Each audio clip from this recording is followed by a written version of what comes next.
have to move this up just a little bit. I don't know if everyone's been seeing, but we've been high-fiving back here after. It's great to feel really supported from the other speakers. Tanse, my name is Justin. I'm Métis from Saskatchewan. You may have noticed that if you can notice my bolo here. I don't know if folks can see it at the back, but it has an infinity symbol on it. Or if you saw me earlier, I was wearing a sash. Before I get started, I just want to tell folks 3 things about Métis people. The first thing is that we're still pretty upset about the 1885 resistance and that our land was still taken. We still don't have that back. The second thing is fiddle. The fiddle is God's instrument. It's very, very special. And I say that here. I don't know if there's enough fiddle in non-Métis churches, but the fiddle is a special instrument.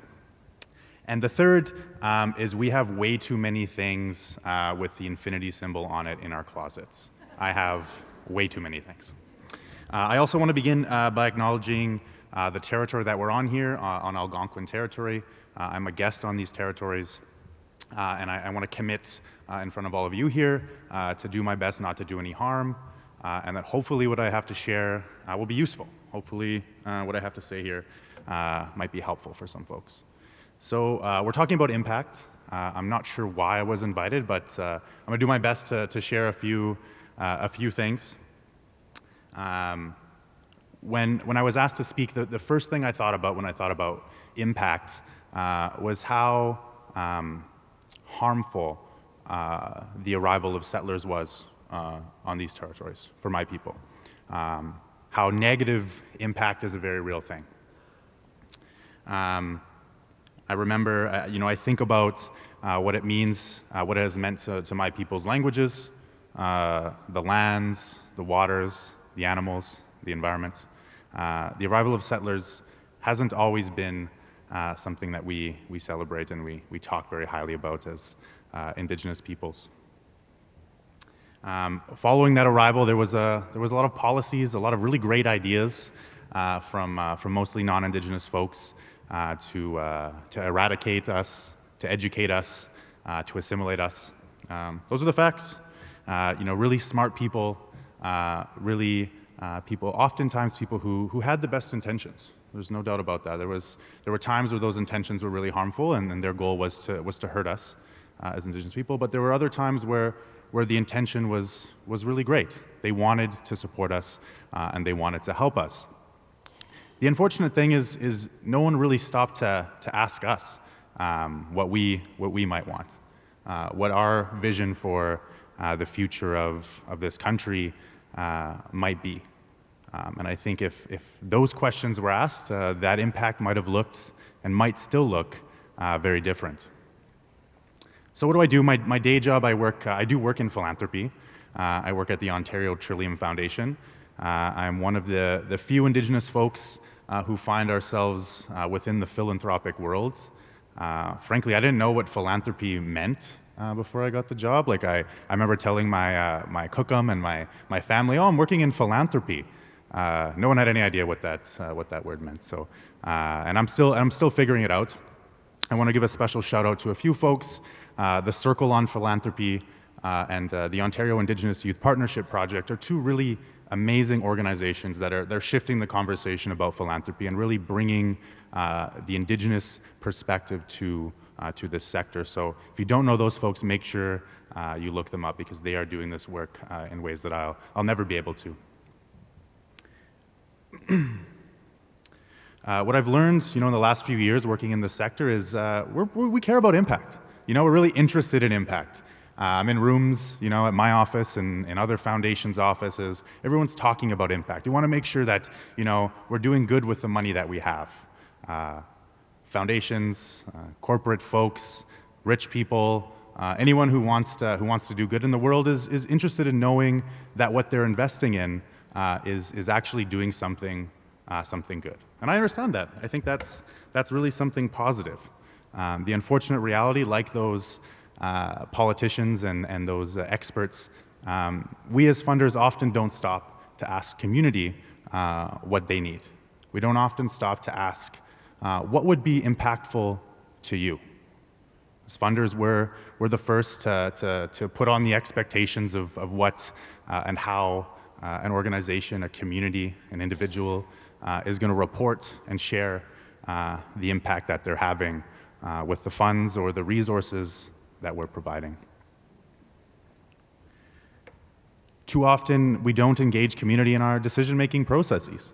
You know, what a wild thought to have folks who are most impacted by the negative things that might be happening or the challenges in their communities to have a say over how resources are redistributed, how grants are made. Unfortunately, that still doesn't happen enough in our sector. I want to walk us briefly through a clash of worldviews. So if you want, close your eyes or just imagine, you know, you're in a small Indigenous community. Maybe it's a Métis community back home in Saskatchewan or a First Nation in Northern Ontario. The sad reality is in this community, the language is spoken by less people every single year. There's fewer language speakers. And the community wants to turn that around. They have a vision for a project where they will have one new fluent language speaker each year. One. For that community, that would be transformative. That would represent the revitalization and the bringing back of a language that carries so much.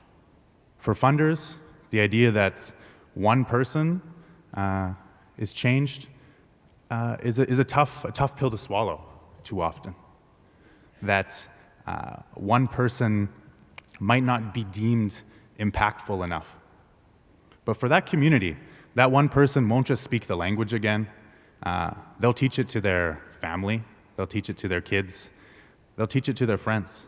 They'll be able to talk to their elders in the language that others have not been able to. So what I'm calling on us to think about is how can we redefine impact? How can we really deeply consider the needs of community? I'm fortunate enough to work at a foundation, specifically in the Youth Opportunities Fund at the Ontario Trillium Foundation, that really brings this idea to the forefront. We're committed to equity.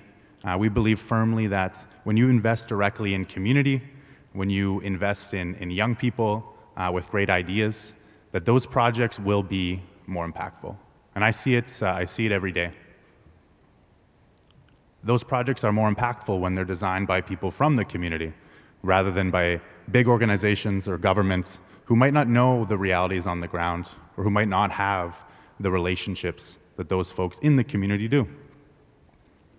So I want to shout out a few organizations that I think are doing really important work. I think it's important when we have platforms that we share it with our friends and our relatives. So there's an amazing organization here in Ottawa called the Assembly of Seven Generations, A7G, doing really important work revitalizing Indigenous culture for Indigenous people here in the city.